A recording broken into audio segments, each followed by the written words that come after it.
Welcome to Area DMG. Welcome back to Area DMG, the internet's last mistake. I am your host, Philip Wesley, the Mile High Mouth, and today we're going to take a look at, well, we're going to get political. We're going to talk about Desert Storm cards. Now, we're not going to talk about these. I think these are Operation Enduring Freedom or something like that. I don't remember. These are what people think when they think like Desert Storm cards or whatnot. And these are playing cards, just normal playing cards given to our troops to help them memorize various strategic targets. The idea is you play solitaire with these, and there's a terminology like Iraqi military ranks or various other people on it. Like this, you have your high-profile targets, as well as like Arab titles that explain various terminology, and of course various items and people to be on the lookout for. You have your aces like Qusay, Saddam Hussein al-Tikriti. Let's see what else we have over here. Let me grab another ace. Or Abid Hamid Mahmud al-Tikriti. A couple other, there's a few other aces in here too, kings and stuff. If I remember correctly, like Uday Saddam Hussein. There's, of course, Saddam Hussein al-Tikriti, the president of that time of Iraq. Anyways, we're not actually discussing those today. We're actually discussing and opening a bunch of these Desert Storm cards. I got a bunch of these. I've had these before. I had Season 2 and Season 3 ones here. One thing I do want to mention, I mean, this is what they are. They're like, they're cards that show off people who are important to it, like General Colin Powell, Francis Mitterrand, Mikhail Gorbachev, King Fahd, Saddam Hussein. Actually, weird, isn't it? How that's kind of changed over the years. I've got a bunch of these cards. But yeah, seriously? That comes off as kind of weird to me. Does that come off as weird to anyone else? That's like, oh, it's Saddam Hussein, and it's actually Saddam Hussein al-Tikriti. Yeah, there's actually a pretty decent documentary about this called Uncle Saddam. That's worth checking out. Yeah, I recommend it. I watched through it. I was like, man, Saddam Hussein's weird and crazy and yeah, not a good person. But so are some of the other people in here. Let's see what we have here. We have Saddam Hussein over there. Let me go find some of the other ones we have in here that are interesting. There's some tent city stuff in here. We actually had quite a few different. This is all like what it is it's stuff related to our military. Like literally, what is a tank? Unit sizes, military terms on the back here, military terms B, Desert Storm slang, Allied forces. We cover all the stuff in here, and it's interesting. There's General Stormin Norman Schwarzkopf. Oh yeah.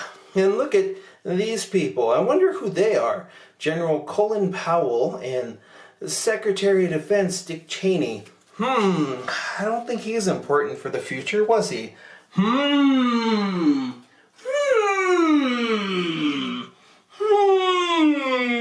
Okay, you get the point. Anyways, let's get into this real quick while we still have some battery life.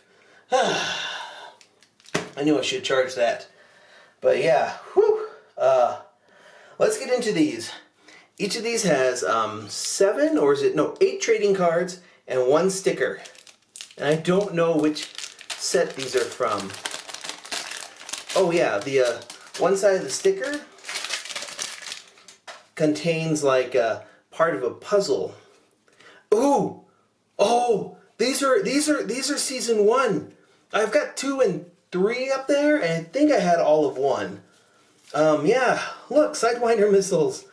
Yeah. Admiral Frank Kelso wearing the gas mask. They actually, I've worn those. Those are heavy as all heck. Especially when you're like young. Anyways, ooh. The 17th Cavalry motto, forward. Okay. Peel carefully. I like how it says, peel carefully, display proudly. Oh, yeah. Interesting. Let's move these aside for a bit. Let's get into more of these. We'll get through them pretty quick because we want this to be about 10 minutes and we want to get there before batteries run out. A-10s in formation, Wild Blue Yonder, anti-aircraft chemical gear. Pilot's eye view, Tomahawk missiles in flight, and F-18 waits to fly. At the controls. Oh, nice. Desert Storm. Coalition for Peace. I'm loving the stickers in these. These are all Gen 1. I'm actually pretty pumped about that. Here's what your completed blue border puzzle will look like. Collect all 10 cards of Puzzle A. American flag. Awesome.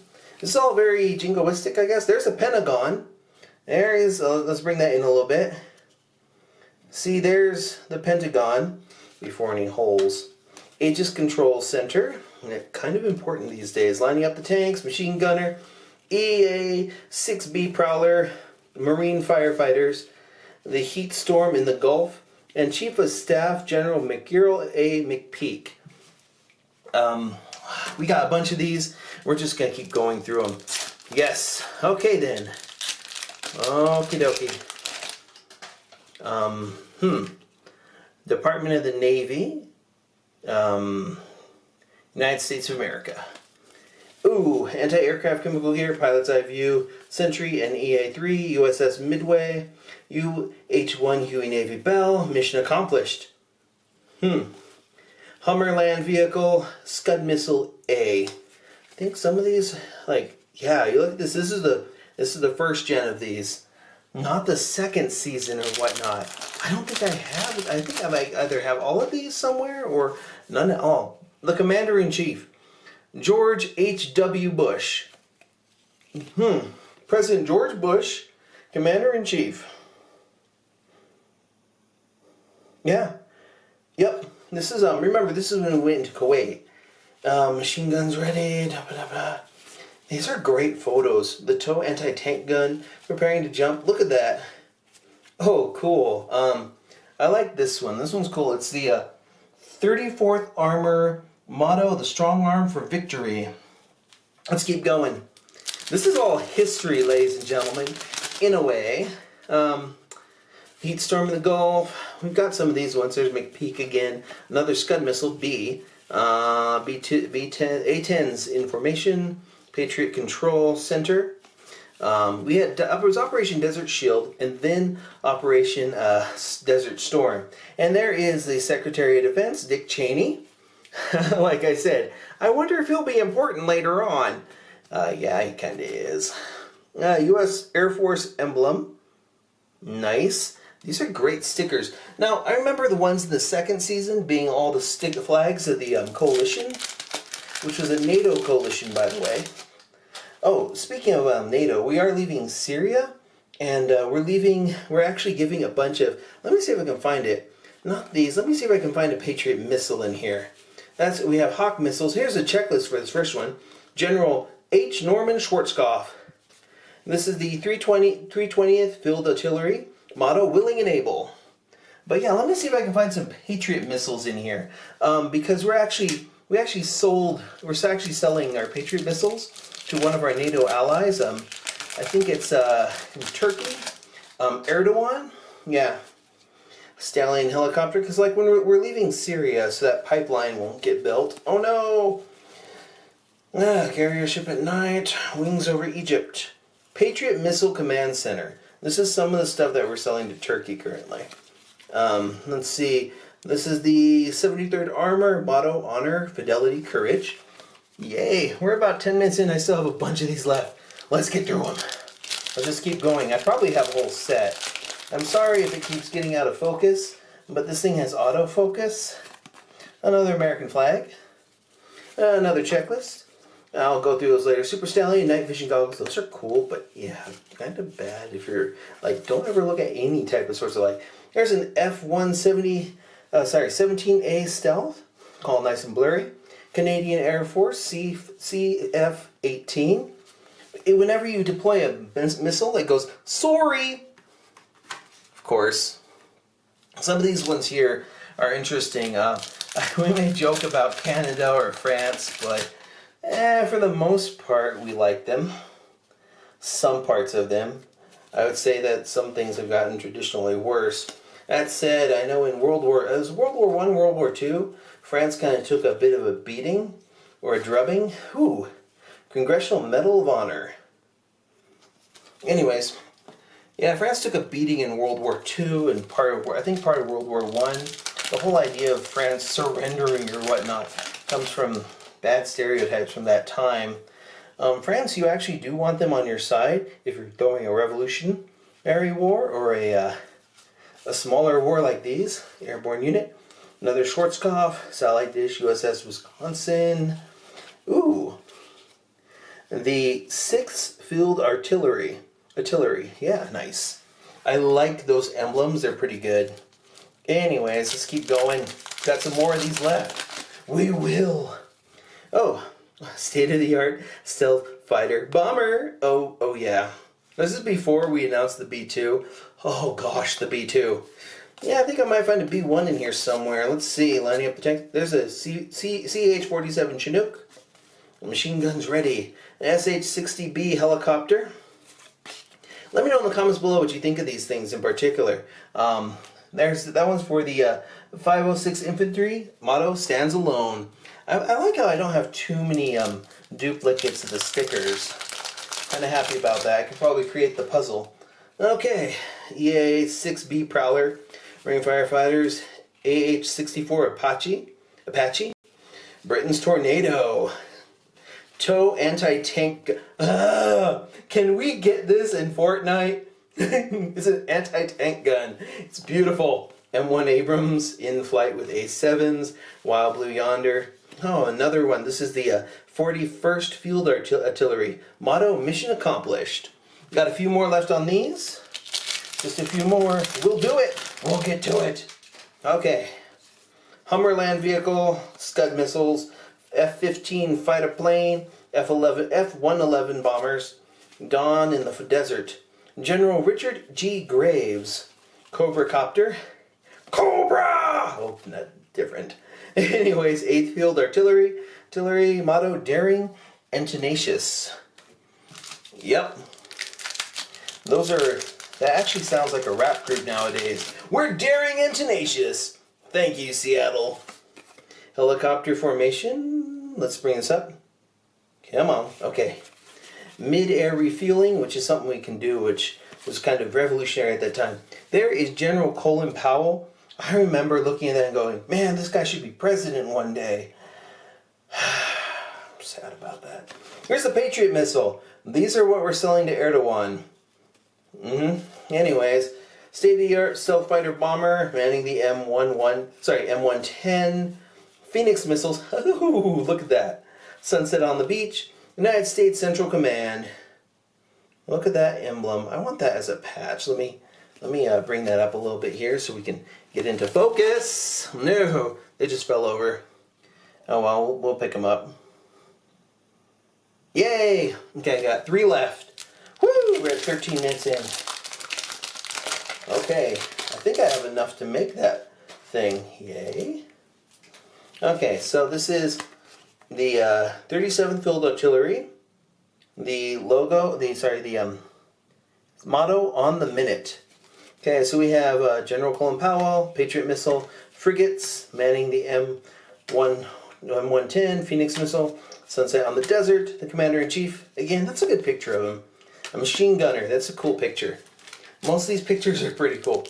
Now, a machine gun is something that, like, well, it's fully automatic, meaning it automatically reloads, automatically fires, so you can hold down the trigger. But most stuff, even semi-automatics, people are like, oh, semi-automatics. No one, those only shoot as quickly as you pull the trigger. Now, the bump stock, which are banned, by the way, the Trump administration banned those. Bump stock is something that, like, it would cause your shoulder to shake, and that would cause your finger to, it would force your finger to hit the trigger multiple times. Now, it reduces your accuracy by a lot, I mean, come on. You can't hit anything with that. It's unreliable and it hurts. Anyways, this is the 82nd Air Defense Artillery motto, we aim at high things. Love it. Love that sense of humor there, guys. Anyways, last pack. Let's see what we got. And we got... Let's see who this is. Load up. Oh, this is the 40th Infantry Motto Dragoon. Awesome. Anyways, here's the Scud missile, another one. M1 Abrams, great tank, in flight with the A7s. Patriot Control Center. M2 Bradley tank. Another one of Dick Cheney. And the Sentry in E3A. And that's a mid-air refueling one. And then the USS Midway. And those are Desert Storm cards. Now let me pick up these ones that fell over. And let me mention a couple things about this before we go.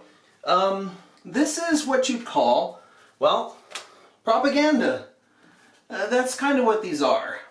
They were intended essentially to familiarize the public with both our tactics, the people involved in the conflict, and with, well, our weapons. They were printed by Topps, I think at the behest of the government, U.S. government. Yep, Topps. These are from 1991. I had a neighbor that went to Desert Storm and Desert Shield, and yeah. Anyways, he was fine. He came back fine. That was not a prolonged conflict. Prolonged conflict is very, very bad. When you're in a war in somewhere and you're going back for like your 5th, 6th deployment, you shouldn't. No, it used to be that you'd be deployed maybe you may be deployed once, maybe twice. But yeah, go ahead and hit that like button, hit that share button. My battery's dying, so gotta save this. Ring that bell, get the thing so you're notified whenever there's a new video here on Area DMG. Until next video comes out, you are now caught up.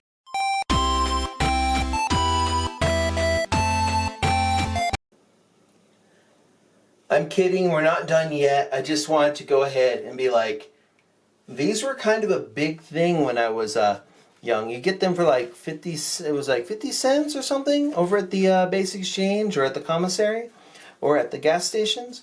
And I think this is actually my loose set. I think I have a whole set of these somewhere. I have to check.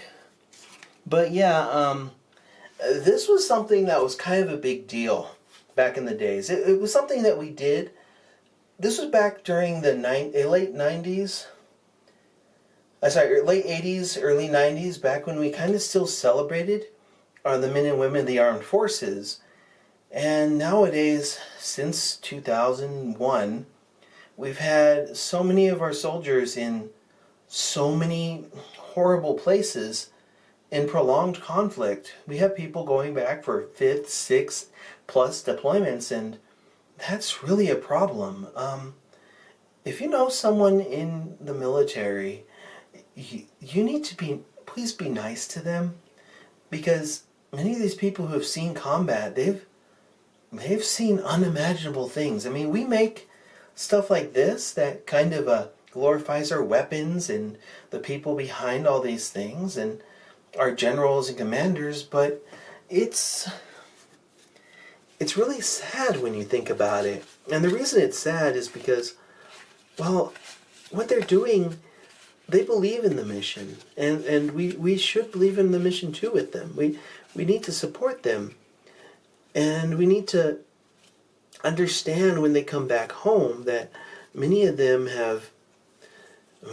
aren't the person they were when they left, especially in these prolonged conflict things. I mean, we can talk about the neat weapons and planes, and I love trains and planes and automobiles, and I love these things. I mean, I love the technology that we have, but these are weapons, and at the end of the day, these are something that are interesting to celebrate, but we really should